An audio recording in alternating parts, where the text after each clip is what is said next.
conocida porque esto se habla, se predica, se enseña.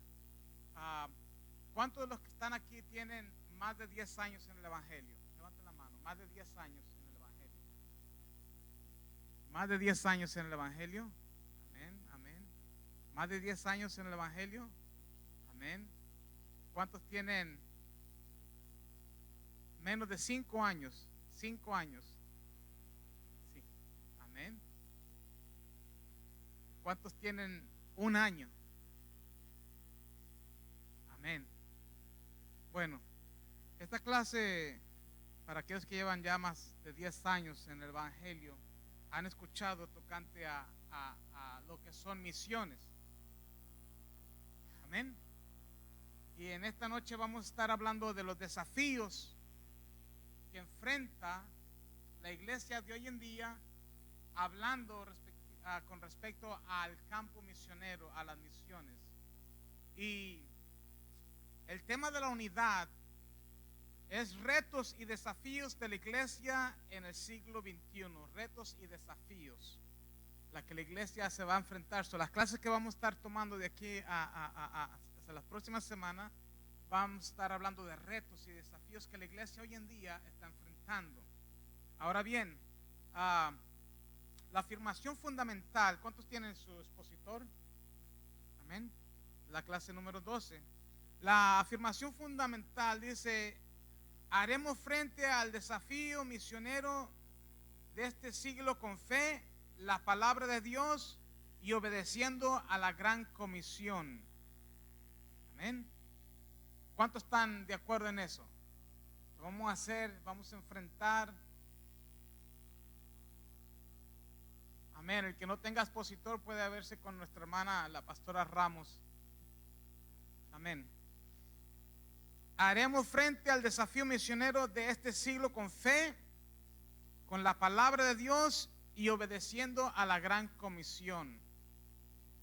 Y el versículo para meditar, le voy a pedir a nuestra hermana pastora Lisa que por favor lea lectura al versículo para meditar.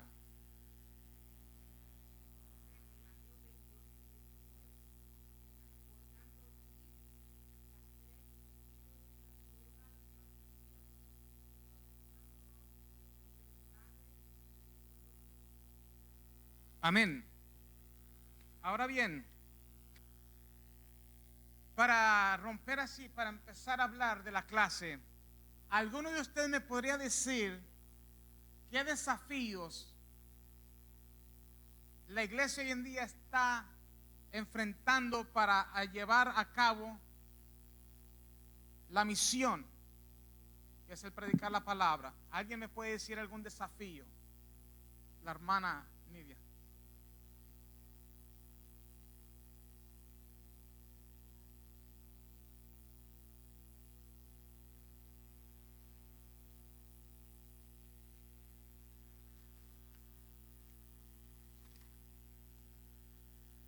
Estamos hablando entonces enfrentando la persecución.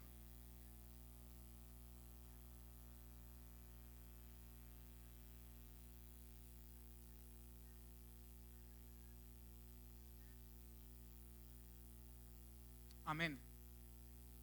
¿Alguien más? ¿Qué entendemos por un desafío? Yo estaba, mientras estudiaba, yo meditaba y decía, o la gran comisión en sí es un desafío para la iglesia hoy en día. Dígame, pastora Ramos. Un reto que la iglesia tenemos. Es un desafío, un reto. Amén. Muy bien. ¿Alguien más que pueda aportar? A mí me gusta dar la clase y ustedes, los alumnos, los hermanos presentes, pueden opinar. Un desafío, algo más que usted cree que la iglesia está enfrentando. La misionera Gladys.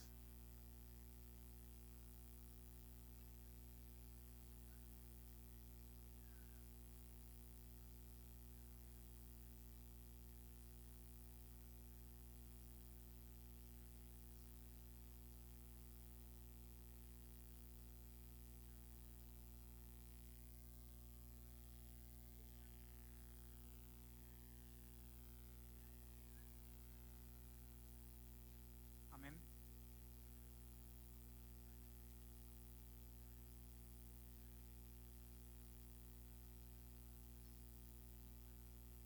Amén. Ok, yo escribí unas aquí que están en el expositor. Dice que los desafíos principales a los que la iglesia está enfrentando es una población mundial con culturas y lenguajes variados, o sea, la comunicación en el lenguaje. Una marcada diferencia entre pobres, ricos y una clase media cada vez más pequeña. También uno de los desafíos que enfrentamos es el crecimiento e influencia de religiones con enseñanzas en contra del cristianismo, como el Islam, el hinduismo, el budista, también las falsas enseñanzas de varias, diría yo, ramas del evangelio que se ha distorsionado, como el muy famoso evangelio de la prosperidad, el materialismo, la pasividad de la iglesia es otra cosa que nosotros estamos enfrentando hoy en día, los ataques espirituales de las huestes malignas. Ya son desafíos que la iglesia se enfrenta cada día. Ahora mi pregunta para ustedes es: ¿cuántos de ustedes han leído el libro de los Hechos? O parte del libro de los Hechos. Amén. Amén. Cuando usted leyeron el libro de los Hechos o los evangelios, los 4 evangelios, nuestro Señor Jesucristo tuvo esta clase de desafíos. Los tuvo. Y en el libro de los Hechos, los apóstoles tuvieron estos desafíos. Entonces esto no es nada nuevo del siglo XXI. Entonces aquí se pone interesante. Se pone interesante. Dígame, hermana.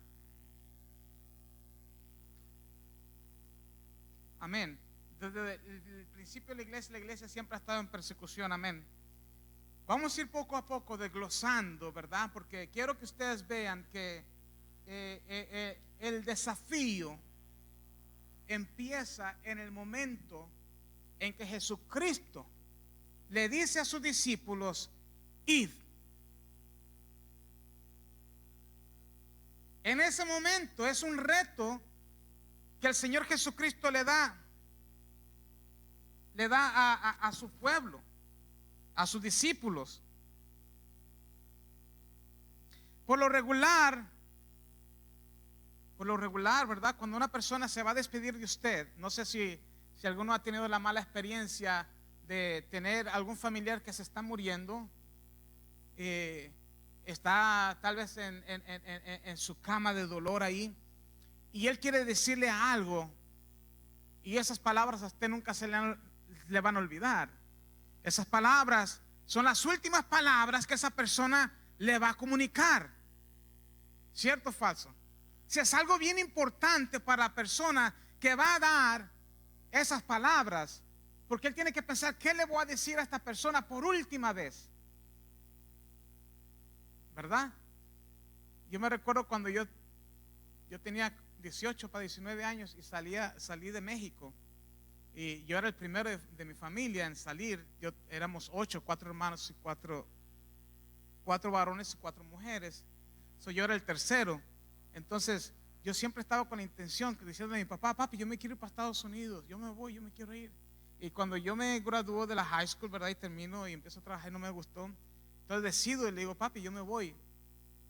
Yo me recuerdo que él, pues, a duras penas, ¿verdad?, se tuvo que despedir de mí. Me llevó a la estación de autobuses y me recuerdo las palabras que él me dijo, porque él no sabía si iba a volver a ver a su hijo nuevamente.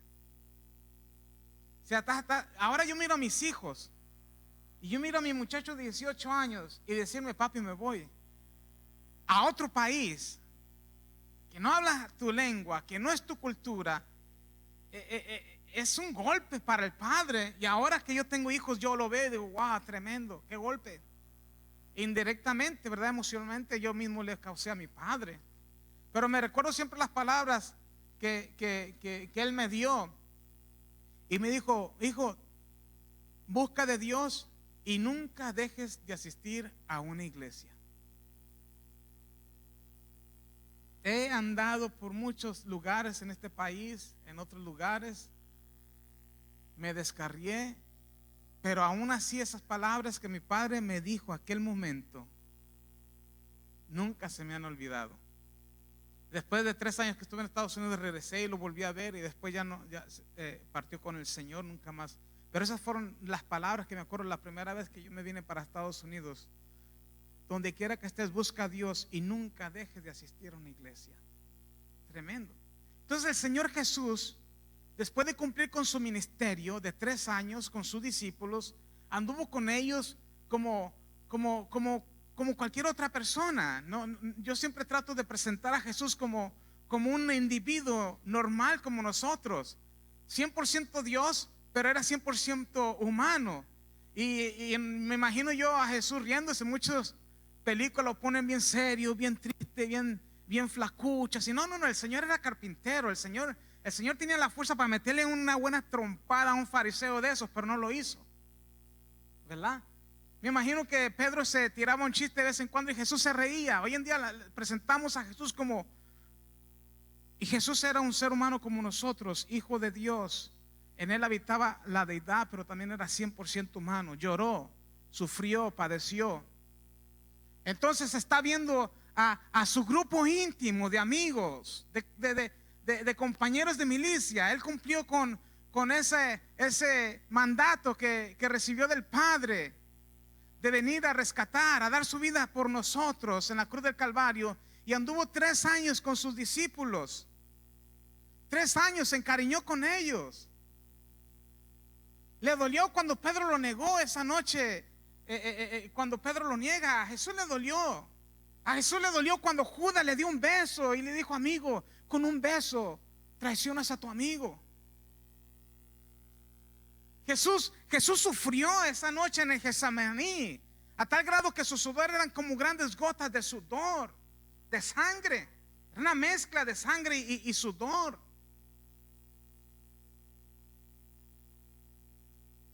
Y cuando pasa la cruz, ¿verdad? Ese trago amargo, esa copa, y en que él clamó: Señor, si es posible, Padre, si pasa de mí esta copa, pero no sea como yo quiera, sino tu voluntad. Y él fue a la cruz por usted y por mí, ¿verdad? Pero la Biblia no se queda ahí cuando él muere en la cruz del Calvario. No, la historia no cierra ahí. Él se levanta entre los muertos al 3er día, como él lo había dicho.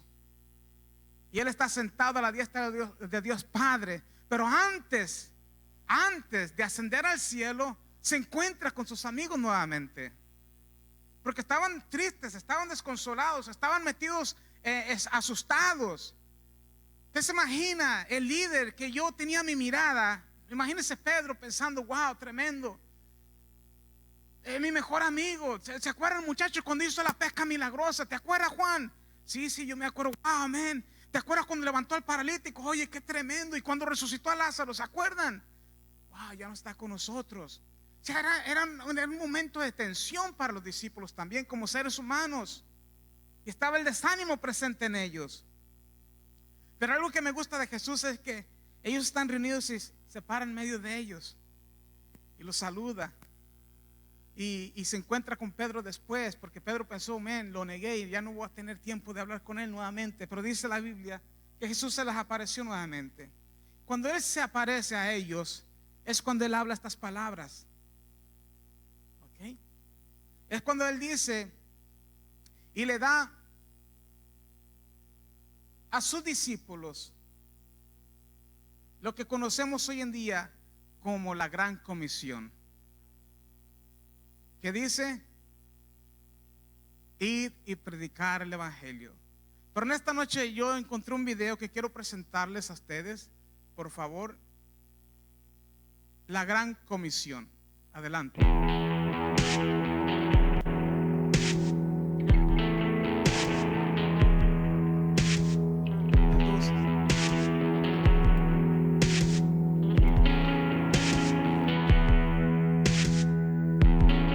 ¿Alguna vez te has preguntado qué es la Gran Comisión? Jesús dijo que hiciéramos discípulos a todas las naciones. Piénsalo primero un poco. Discípulos, bautizados y enseñados a seguir a Jesús en toda su palabra. Ahora piensa en lo segundo: a todas las naciones. Naciones es la palabra etnos. En realidad esto quiere decir todos los grupos étnicos. Para que tengamos una idea clara, ¿Sabes cuántas naciones hay en el mundo? Aproximadamente 200. Pero ¿sabes cuántos grupos étnicos existen en el mundo? Aproximadamente 16,000. En base a esto, la Gran Comisión es más grande de lo que pensamos. Un grupo étnico es un grupo de personas que comparten todas o algunas de las siguientes características: lengua, raza, cultura, religión, economía, territorio.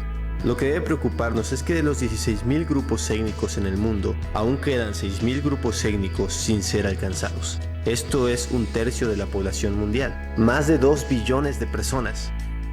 Más preocupante es saber que se calcula que solo 1 de cada 10 misioneros trabaja entre los no alcanzados. Cuando hablamos que son no alcanzados, nos referimos no solo al hecho de que no han escuchado el Evangelio, sino que no tienen la posibilidad de escucharlo, sin cristianos entre ellos, sin iglesias y en la mayoría de los casos sin Biblias.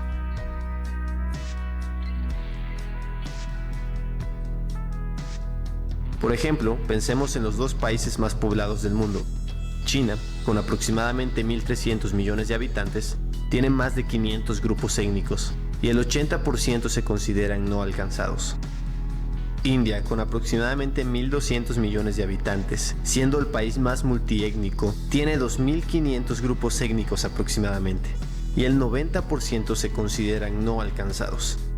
En todo Asia se calcula que hay más de 3.000 etnias no alcanzadas. ¿Puedes imaginarlo? ¿Cuántos millones y millones de personas no han escuchado el Evangelio?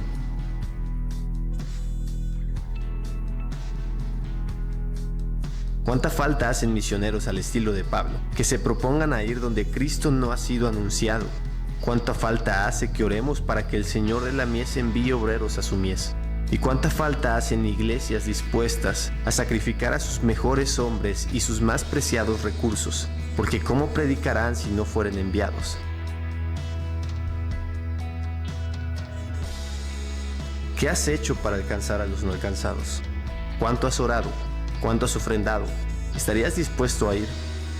Como dijo en una ocasión William Carey, espera grandes cosas de Dios, emprende grandes cosas por Dios.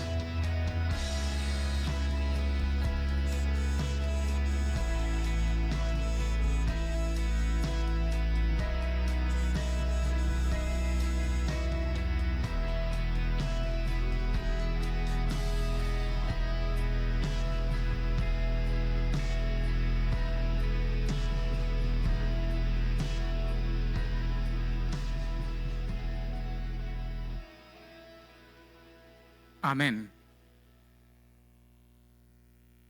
Gracias. Es interesante, ¿verdad?, que hoy en día tengamos esta situación. Esta situación en la que usted y yo estamos hoy en día enfrentando ese desafío, ese reto. Amén. Esto es por encimita lo que la realidad está sucediendo. En primer lugar, en la parte de la Gran Comisión, hablamos siempre como misiones, ¿verdad?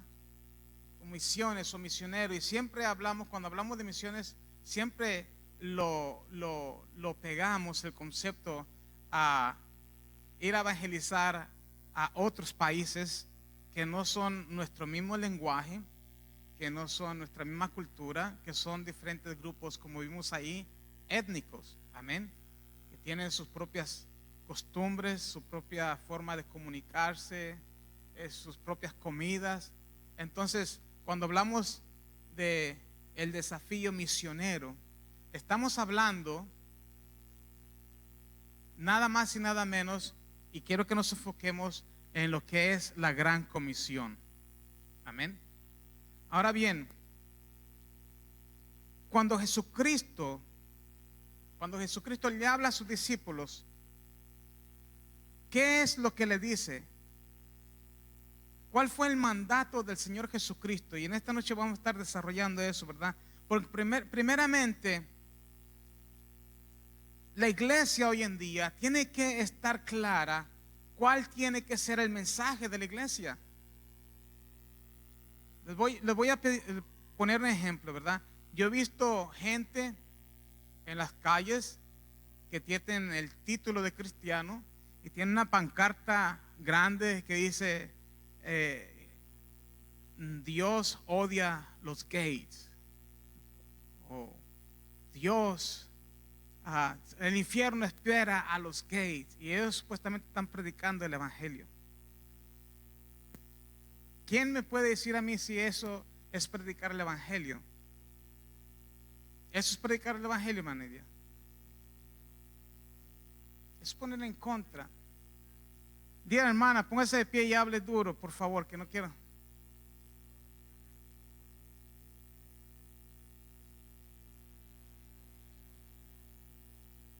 Amén, amén.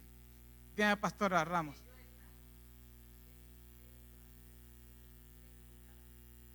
Están llevando el evangelio. Bueno, entonces había que aclarar, para empezar, ¿qué es evangelio? ¿Qué es evangelio? Alguien que me diga qué es evangelio, pastora. Sí, no, perdóneme. Evangelio.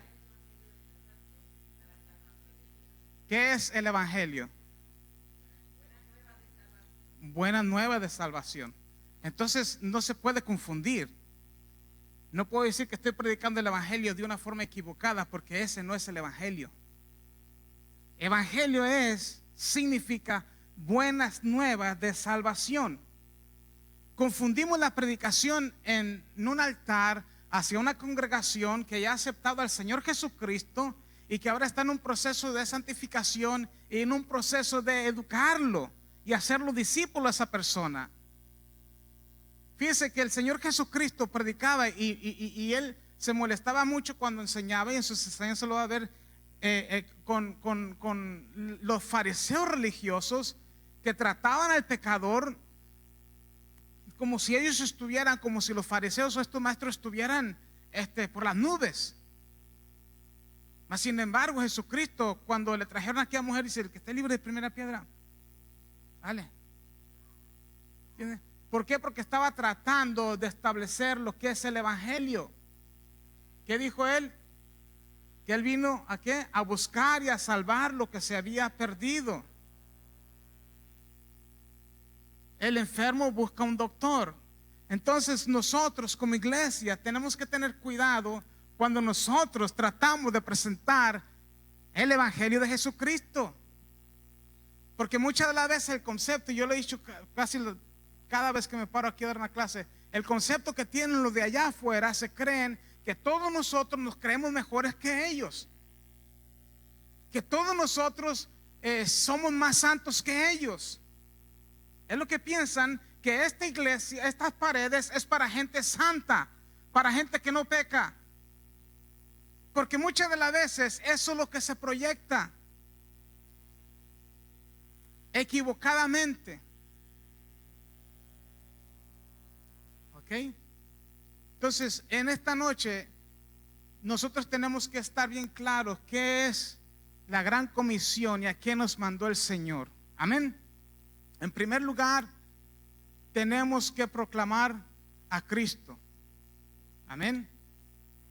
Nosotros no podemos ir enseñando cosas que se nos vienen, que se nos ocurren, ir a altercar a otros lugares, hablar inmediatamente en contra de lo que ellos creen ahí en una forma incorrecta, diría yo, aunque no quita que usted no va a predicar la verdad. ¿Entiende? Yo lo veo como muy calladito, me estoy poniendo nervioso ya. Pero entonces, ¿el pastor Edwin quiere decir algo? ¿No? Ok. Entonces, la iglesia, ¿verdad? Nosotros tenemos que proclamar a Cristo. Esa es lo principal de la gran comisión. ¿A qué vino Jesucristo a esta tierra? Fíjese que él hablando, ¿verdad? Y enseñando a Jesucristo, pone el ejemplo de 100 ovejas y dice: había un buen pastor, un pastor, y este pastor está cuidando sus ovejas y las saca a comer por allí, y por la noche las trae, por la tarde las trae al redil y las mete a su rebaño. y cuando están ahí, las cuenta. Fíjense la importancia de las ovejas para este pastor, las cuenta, y cuando se da cuenta que le falta una, y cuando se da cuenta que le falta una, ¿qué hace?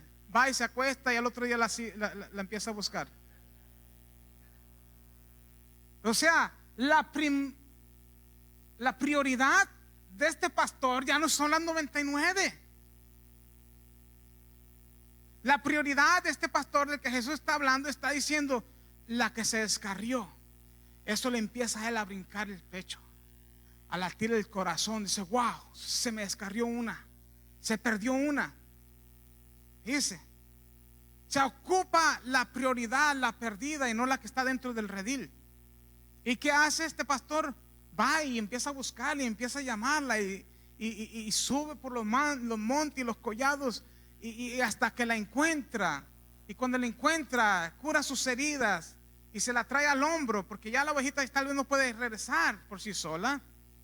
Y cuando llega, hace una fiesta porque encontró la que se había perdido. Tremendo. La Biblia dice que si hay algo que causa fiesta en los cielos, es cuando un pecador se arrepiente. Entonces, la iglesia tiene que estar enfocada en la predicación del evangelio de Jesucristo y en la salvación de las almas. Amén. Tenemos este mandato por nuestro Señor Jesucristo, ¿verdad? Y en los versículos que nos ocupa leer, o que ya se han leído, los que han estudiado en la casa, esta lección, es el mandato y resultados. Jesús dicta la orden, Él nos comisiona, nos delega la responsabilidad. No es el pastor, no es el maestro, no es el evangelista, no es la iglesia, es Jesús mismo. Es Jesús mismo el que le dice a sus discípulos, id. Amén. Vayan. Es una orden. No es una opción. Si Jesús se va a ir, no es una, exacto, no es una opción. Es como cuando un soldado recibe una orden de ir a rescatar una misión a alguien caído en la guerra. Él no puede negociar nada. Sí, esto es como una orden militar. Jesús le dice, id. Es la fuente de orden, Jesucristo. El soldado, cuando se enlista, toma esa responsabilidad y está sujeto y está habilitado para seguir las instrucciones que le den. Amén.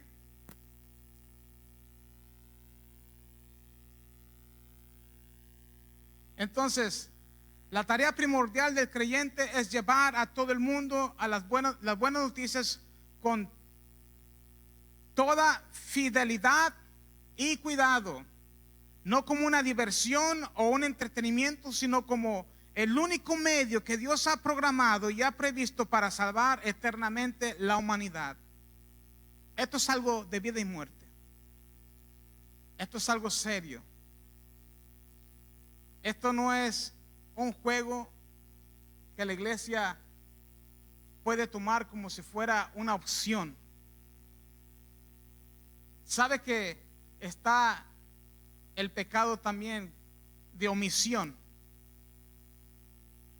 Y es aquel pecado que tú, sabiendo hacer lo bueno, no lo haces. Y es básicamente decir, eso no va conmigo. Me recuerdo cuando yo estaba en México, cuando era niño, el pastor, yo no vi esa experiencia. Cuando él era joven, nos contaba que él, estando joven, ya casado, él muere. Él muere y llevan su cuerpo en la casa, vienen hermanos a orar por él. Pero él dice que abrió sus ojos en la presencia de Dios, contaba él, y que él iba caminando con los ojos abiertos, pero con sus manos así, mirándose las manos. Y de momento mira un resplandor, reconoció que era el Señor, le dijo: enséñame la obra de tus manos. Y cuando él viró sus manos, no había nada. Entonces dice mi pastor, contaba el pastor Raimundo Gutiérrez, que está en la presencia del Señor, que empezó él a temblar y empezó a pedirle una oportunidad a Dios. Pedirle una última, dame una oportunidad para yo hacer algo por la obra. Y cuenta parte de su testimonio cuando estaban orando los hermanos y él resucita en su casa. Y de ahí en adelante él se dedicó a predicar la palabra del Señor. Y fue tremendo hombre de Dios. Y él decía: quiero gastarme la última gota de energía que me queda en mi cuerpo predicando el evangelio de Jesucristo. ¿Okay? Y con él yo iba, cuando era muchacho, yo les he dicho aquí anteriormente, con él yo iba a las sierras allá en México. Él era carpintero y se llevaba a un par de jóvenes a evangelizar esos lugares. Y él era carpintero y se llevaba madera, varios viajes, largas horas, estamos hablando de 6, 8 horas. Nos quedábamos por allá y después regresábamos. Y allá hacía un templo de 4 paredes y un techito. Era tremendo, y lo armábamos, eran como de aquí a aquí, así, pequeño. Y ahí dejaba un joven para que siguiera predicando, y lo visitábamos, y después no, se abrió una obra, wow, se abrió una obra, sí, hay un campo de misión allá. Y para allá íbamos cuando muchachos, estoy hablando cuando yo tenía algunos 13, 14 años, me iba con mi pastor. Y aprendí de ese hombre de Dios cómo amar las almas, ¿verdad? Entonces no hay excusa para nosotros decir: no, eso no es conmigo, no, yo no he ido a mispa, yo no tengo teología bíblica. Mira, ¿qué es un testigo? ¿Qué es un testigo? Alguien que ha presenciado algo, ¿no? El cinturón, cuando estuvo presente y crucificaron a Jesucristo, fue un testigo. Cuando usted está en un accidente y va a una corte y lo llaman, usted dice: el testigo, póngase de pie.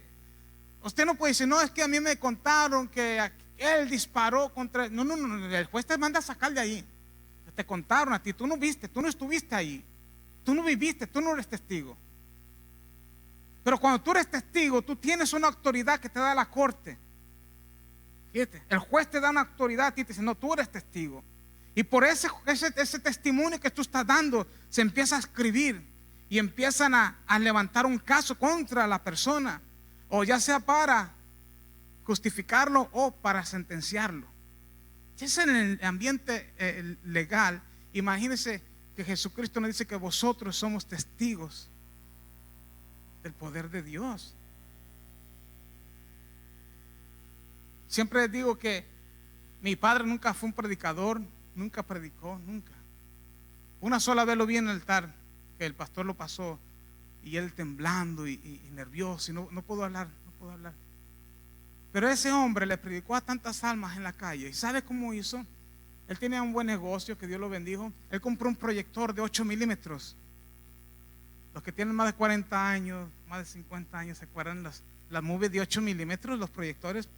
Entonces nos íbamos a los ranchos, allá donde no se predicaban, donde no había iglesias, y se llevaba un generador y una pantalla así como esa que está ahí, o algo así. No puede que sea LED, esas son modernas, pero una pantalla que yo abría, se extendía, y anivelamos el proyector, y él ponía películas cristianas ahí, y venía toda la gente. Eso era como, no había ni televisiones en esos lugares, ni luz, ni energía eléctrica, y mi padre llegaba con esa novedad ahí. Y entonces se llevaba algún joven que tuviera un testimonio, que había sido un testigo, un drogadicto, un evangelista allá, y lo ponía a predicar. Y él por el día nos mandaba a nosotros a evangelizar por las calles, por las calles del rancho. Y por la noche, no, en tal lugar van a estar dando una película. Y la gente: una película aquí en el rancho. Sí, va a estar ahí van a estar los hermanos. Mire, se llenaba de gente y la gente se convertía. La gente aceptaba al Señor. Qué lindo. Mi padre nunca predicó en un púlpito. Me recuerdo también, como si fuera hoy, que muchas de las veces él rentó guaguas públicas. Traía un evangelista de nombre, digamos, coordinaba una campaña a nivel ciudad. Me recuerdo como yo decía: wow, pero ese hombre, pero él nunca predicó en frente de nadie. ¿Pero qué? Pero estaba en su corazón la responsabilidad de alguna u otra forma hacer llegar escuchar la palabra de Dios a esas gentes. ¿Y cuánta gente no se convertiría por ese pequeño esfuerzo que mi padre hacía? Tremendo. Entonces, yo por eso siempre busco la forma de hablar con alguien, de compartir la palabra, porque tú no sabes si esa persona mañana ya no está. Nosotros en la familia hemos pasado una experiencia en la familia de mi esposa increíble. Una persona que vimos no hace mucho, nos llaman, ya no está con nosotros. Pero ¿cómo? Yo estaba hablando con ella ahí, con esta persona. ¿Cómo está? Entonces nosotros como iglesia tenemos una responsabilidad de ir y predicar este evangelio. ¿Por qué? Porque es la única fuente de salvación. Es la única fuente de vida eterna. Es verdad que vamos a enfrentarnos persecución. El maestro se enfrentó a persecución. Los apóstoles se enfrentaron persecuciones. El apóstol Pablo, el gran misionero de la escritura, ¿verdad? Él se enfrentó tremendas persecuciones, pero como decía el video, ¿verdad? Él se propuso a predicar a Cristo donde aún no había sido predicado. Y en muchos lugares lo aceptaron y en muchos lugares no lo aceptaron. Y tenemos que tomar la actitud, como yo siempre veo a Pedro. Una vez lo van a matar, lo están esperando para matarlo, para acabarlo, y él está en una ciudad. Entonces los hermanos se ponen de acuerdo y lo bajan por una canasta por la muralla de la ciudad. ¿Se recuerdan esa parte? Pablo tenía cicatrices porque había sido golpeado. Donde quiera que él iba no era muy bien recibido. Pero los hermanitos que estaban sosteniendo esa soga, bajando esa canasta, se quemaron las manos también. Si de alguna u otra forma, si tú no puedes tal vez ir a un país de estos, especialmente de la ventana 1040, si tú miras el mapa, ¿verdad? En el grado 10 y en el grado 40, hay una ventana que le dicen los misioneros, la ventana 1040, donde existe, no me recuerdo cuántos países que son los menos alcanzados. No hay cristiano ahí en esos países todavía. No conocen a Jesús. Entonces, mire, si usted necesita algo, usted lo busca, ¿cierto o falso? ¿Cierto? Si usted busca arroz, va al supermercado y ya sabe dónde encontrarlo, porque lo necesita. Pero si usted no supiera que hubiera arroz, no lo va a buscar. No lo necesita, supuestamente, ¿cierto? Entonces esta gente no sabe ni quién es Jesús. No sabe ni el sacrificio que Cristo hizo por ellos en la cruz del Calvario. Están perdidos en sus propias religiones, en sus propias creencias. Entonces nosotros decimos: ay, sí, que el Señor venga pronto, que el Señor venga. Y el Señor dice que hasta este evangelio no se ha predicado, hasta los últimos no se vistan, que no vamos todavía. Si tú quieres que Cristo venga pronto, haz tu maletita y empieza a predicar, haz planes. Es difícil, ¿verdad? Pero predicamos y queremos que el Señor venga pronto. Y esos miles, no millones de personas no han escuchado la palabra del Señor. Entonces es un desafío que nosotros estamos viviendo. Entonces nosotros como iglesia enfatizamos en el campo misionero, enfatizamos. ¿Cuántos se recuerdan el culto de misiones que vino este hermano que estuvo por aquí, que anduvo por allá? Nos gozamos con él, ¿verdad? Él no trató de cambiar allá inmediatamente la cultura, empezar ¿qué hacen estos locos brincando? ¿Qué es esto? No, siéntese, tiene que hacer todo en orden, haga esto así. No, espérate tantito. Sí, o sea, ese no es el trabajo de la iglesia. Poco a poco el evangelio cambia culturas. Poco a poco el evangelio cambia al individuo. Lo primordial es que entiendan, que reconozcan que Cristo Jesús vino al mundo a morir por los pecadores, de los cuales yo soy el primero. Eso es lo importante del Evangelio. Estas vidas necesitan escuchar lo que realmente es el Evangelio. Porque muchas veces predicamos, ¿verdad? Predicamos y me recuerdo una vez que yo fui en campamento y se iba a quedar un joven conmigo. Y le dije, en campamentos, que son tremendos, a mí me encantan los campamentos. Le pregunté, ¿y cuál es tu motivación de haber venido aquí al campamento? Y me dice, oh no, yo quiero, tú sabes, yo quiero recibir algo de Dios. Le dije, oh, tremendo, no, todos queremos recibir algo de Dios. Bueno, no, pero tú sabes, no sé, yo miro gente que pone la mano y la gente se cae, yo quiero eso también. Y dije, espérate, ya te estás desviando. O sea, no es para que tú te luzcas con lo que Dios te da. ¿Cuántas veces no se predicaban y se predicaban, ¿verdad? Antes de esta pandemia, empodérate de Dios. Y la gente se comía en los púlpitos y corrían y tú miras para allá, ¿y dónde están ahora? No estaban tan empoderados y empoderando al mundo, Raimundo y medio mundo. Y aquí hay hermanitos ancianos que todavía siguen viniendo desde que empezó esta pandemia. Que Dios tenga misericordia de nosotros.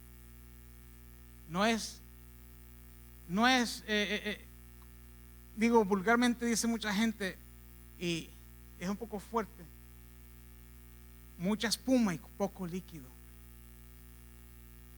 Es un desafío que está viviendo la iglesia hoy en día. Es un desafío. Ahora bien, cuando Jesucristo les da esta orden, Él les da también un compromiso. Él se compromete. Y es el compromiso de Dios en esta comisión.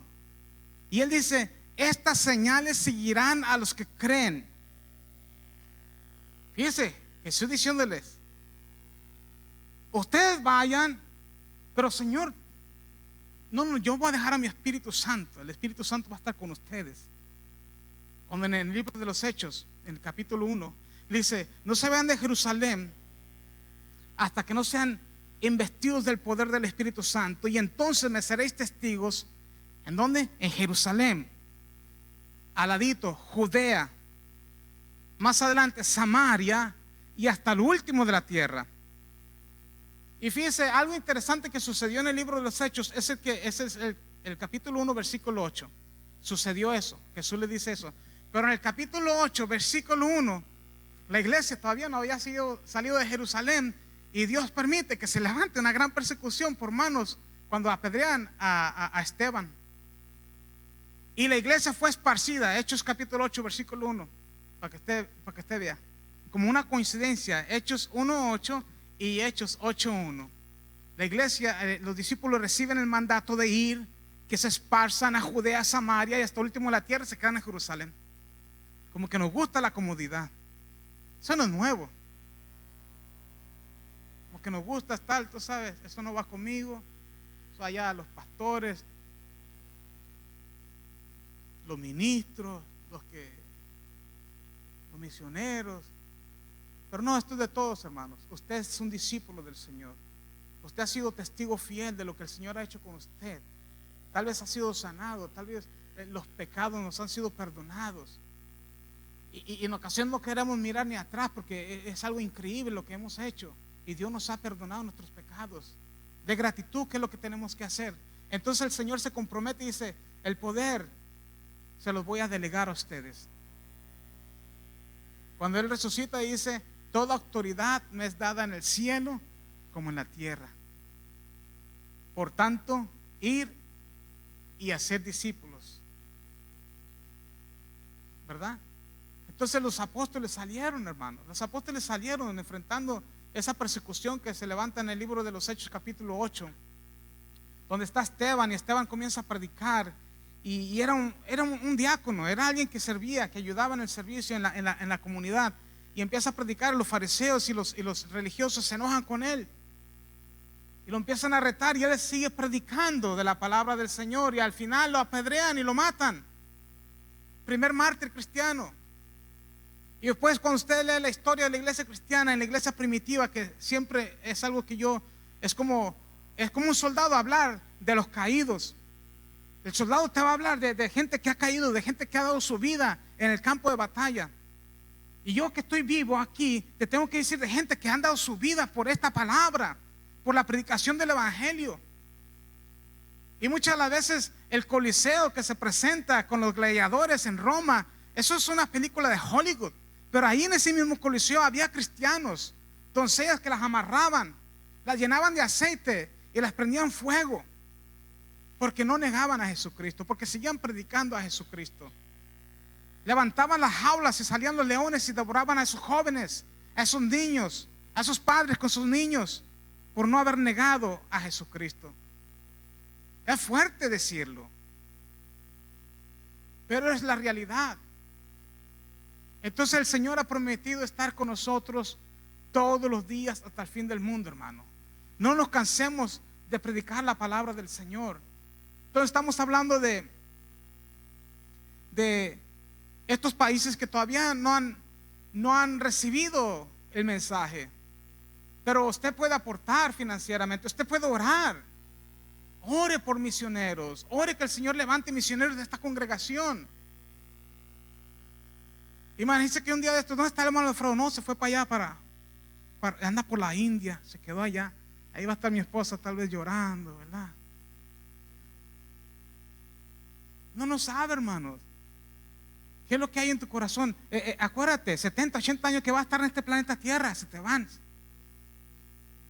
El carro se te daña, tú vas a la refaccionaria y compras un alternador y se lo pones. Una llanta se la pones, un motor se lo pones. Se daña la nevera, te compras otra. Se va la luz, pones otra luz. Hoy en día se te daña una parte interna de tus órganos tal vez y te pueden poner otro. Pero algo que jamás vas a comprar es el tiempo. Ni podrás aguantarlo. Jamás. Mira para atrás y mírate en un espejo. Mírate cuando tú estabas corriendo, cuando eras niño, que corrías por la calle. Ahora andas como yo andaba esta mañana, que no podía ni caminar. Tiempo se te va, se te fue, se te está yendo. Diga, hermana. Exacto, plátano maduro no vuelve a verde. O sea, la vida se te va, joven, hermano que estás aquí. Alguien que Dios le ha depositado un talento, un don, trabájalo, úsalo para la gloria del Señor. Un día vamos a estar delante del tribunal de Cristo, dice su palabra. Y no es para ser juzgado nuestra salvación, no, usted es salvo, pero vamos a ser juzgados por la obra de nuestras manos. Y de acuerdo a lo que hayamos hecho, vamos a recibir recompensa, galardón. La salvación no es una recompensa, la salvación es un regalo. Son dos cosas diferentes. Es un regalo que Dios nos da a través de Jesucristo. Amén, amados hermanos. Ahora bien, el tiempo avanza demasiado y no se detiene. Dice que el resultado de esta predicación, de acuerdo a la palabra, Marcos 16 dice: el que creyere y fuere bautizado será salvo. ¿Qué es realmente creer? Es renunciar al mundo, a la carne y al mismo diablo. Estar dispuestos a sufrir por causa de la predicación y en los últimos instantes ser martirizado por la palabra de Dios, morir por la causa de la predicación, como Esteban. El bautismo es un compromiso con Dios públicamente y con su amada iglesia. O sea, la fe sin obras es muerta. O sea, el bautismo no te salva, pero estás diciendo públicamente que tú tienes un compromiso con Dios y no te avergüenzas de ese compromiso. Hay mucha gente que dice: yo no me quiero bautizar. Ok, es como si imagínense cómo se sentiría mi esposa si me preguntan a mí, ¿tú eres casada? Ah, yo no te tengo que decir eso. Espérate, ¿cómo? Okay. Sí, yo soy casado. Se me olvida el anillo de vez en cuando, pero trato de cargarlo siempre. Pero imagínate una persona que lleva tiempo en el evangelio, escuchando, y te quiere bautizar. No, después, no, eso no es para mí. No estoy listo. Esto no es que está listo, esto es para dar testimonio y empieza ese proceso de santificación. Aquí nadie estamos listos. Aquí el que nos pone listos es el Señor a través de la sangre que Él derramó en la cruz del Calvario. Y estamos en un proceso de santificación.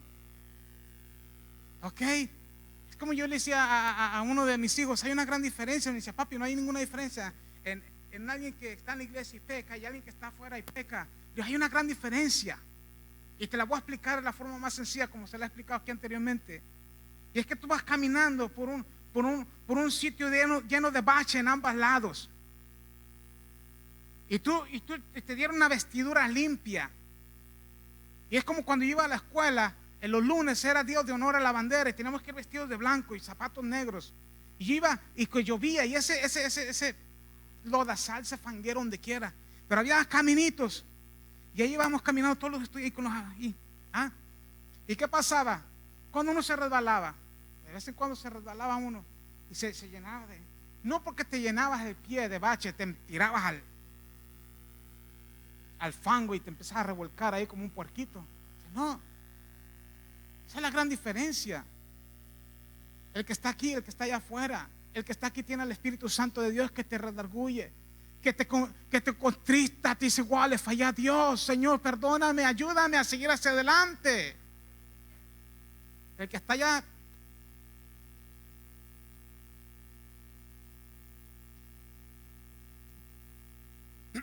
en estos días hay muchos convencidos pero no convertidos. Y también hay muchos que están convertidos pero no están comprometidos. O sea, viven una vida como Dios manda, pero no quieren un compromiso a trabajar en la obra. Yo admiro a los hermanos que agarran esa vena y se van por hermanos. Yo los admiro. Es un trabajo que no todo el mundo lo puede hacer. Y algo que yo le digo al departamento de misiones, a los hermanos cuando trabajamos en misiones, cada vez que hacemos una actividad y hacemos una oración, digo, este hermano es para el Señor y no para los hombres. Se lo digo, no, hermana Nidia. Todos los mensajes que usted puede ver en Grooming, que yo les envío a los hermanos, todo lo que hacemos lo hacemos para el Señor, no para los hombres. Hasta el arroz que vendemos, hasta las habichuelas que la mamá cocina, hasta las alcapurrias, Señor, bendice esto. Que esto es para la obra tuya, Dios mío. Que sea de provecho para el cuerpo físico de nuestros hermanos. No es para pagar los biles de mi casa. Eso es para enviarlo a hermanos que están allá en necesidad, comprar algo, llevarles. ¿Ok? Ahora bien, Dios ha prometido respaldarnos en la predicación de su palabra. En cada voy a tocar este punto rapidito. En la parte esta de transmitir un mensaje, ¿ok? En la parte de transmitir usted un mensaje, tenemos que ver varios componentes. Uno de los componentes es la fuente. La fuente es el que da el origen al mensaje. ¿Ok? Usted aprende aquí algo, usted acepta al Señor, usted aprende aquí y usted tiene el mensaje. ¿Ok? Usted lo codifica, el mensaje lo pone sencillo, de una forma sencilla. No tiene que ser ir allá afuera a predicar con mucha palabrería y muchas cosas, mucha elocuencia. No, vaya como usted es, con sus propias palabras a predicar. Amén. El canal puede ser el lenguaje, una forma hablada, puede ser algo escrito, puede ser a través de la radio, de la televisión, el arte, la danza. Puedes transmitir la palabra de Dios. Es el medio por el cual se transmite el mensaje al receptor. ¿Quién es el receptor? Es la persona que escucha el mensaje. ¿Ok? Ahora bien, la persona, tú le das el mensaje y ella va a captar, pero no todo el tiempo lo capta como tú piensas que lo está captando. ¿Cierto? Porque tú puedes estar diciendo algo y a lo mejor yo puedo estar diciendo algo aquí y a lo mejor allá, wow, el hermano Alfredo viene enojado hoy. Siempre nos está haciendo reír y estamos todos serios. No. Esa es la parte de que cuando la persona escucha, tú tienes que mirar el feedback. Es el resultado de esa enseñanza, de ese mensaje. Y si no te entiende, pónselo de otra forma, habla de otra forma. Pero lo importante es transmitir, comunicar claramente la palabra del Señor. ¿Qué es un discípulo? ¿Alguien me puede decir a mí qué es un discípulo? Pastora Ramos.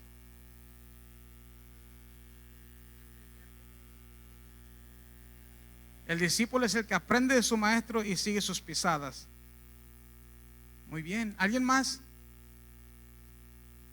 Un estudiante. Alguien más. ¿Qué es un discípulo? Una persona comprometida.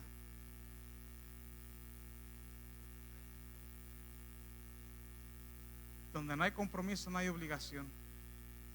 Me gustó eso. Perdóneme.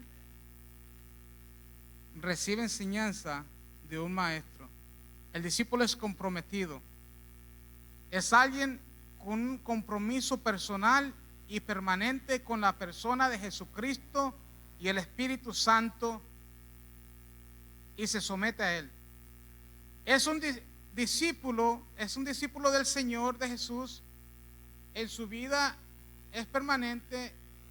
En otras palabras, está sometido total y permanentemente a la palabra de Dios, la Biblia, bajo el control y dirección del Espíritu Santo. El discípulo de Cristo es un creyente que refleja un constante crecimiento espiritual a la medida de la estatura de un varón perfecto. Amén. O sea, ustedes son discípulos. Dense un fuerte aplauso a ustedes por venir esta noche. Dense un aplauso, hermanos. Hay mucha gente que no les gusta aprender. Hay mucha gente que no les gusta ser enseñados, ser instruidos. Y yo admiro ministros que vienen el día de hoy a escuchar con paciencia. Porque eso me deja sentir a mí, me deja ver que el hambre que tienen por seguir aprendiendo. Yo no creo que aquí haya alguien sábelo todo. Y el que pretenda hacerlo, algún día se va a saltar con el Señor. Ahora bien, seamos discípulos. Y voy a leer algo que está aquí en la lección. El creyente, porque hay una diferencia entre el que cree, ¿verdad? El creyente solamente, y el discípulo. El creyente suele esperar panes y peces, mientras que el discípulo es un pescador. El creyente lucha por crecer, el discípulo por reproducir. El creyente se gana, el discípulo se hace. El creyente depende en gran parte del pastor o de los líderes. El discípulo está listo para servir. O sea, en otras palabras, va a llegar el momento que usted va a seguir aprendiendo, pero tiene que ponerse a trabajar en algo. Y lo importante es la predicación de la palabra, porque esa es la gran comisión.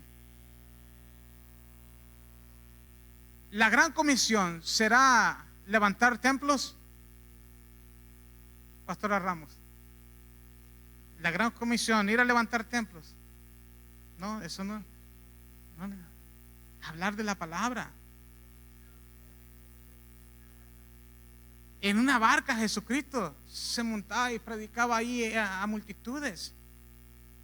Claro que hoy en día tenemos templos para tener la gente más cómoda y expresar la palabra y llevarlo de la mano a un discipulado. Pero ya cuando la persona es discípulo,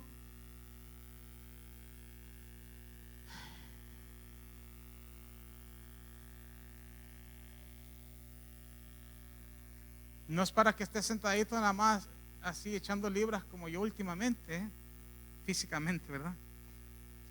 Amén. Al creyente le gusta el halago, al discípulo el sacrificio. Wow. Esa es fuerte, ¿verdad? Porque mucha gente, ay, no me dijeron qué bien lo hice. Sí, hay gente así. Ay, que a mí no me inviten a dirigir más porque nadie me dijo que lo hizo bien.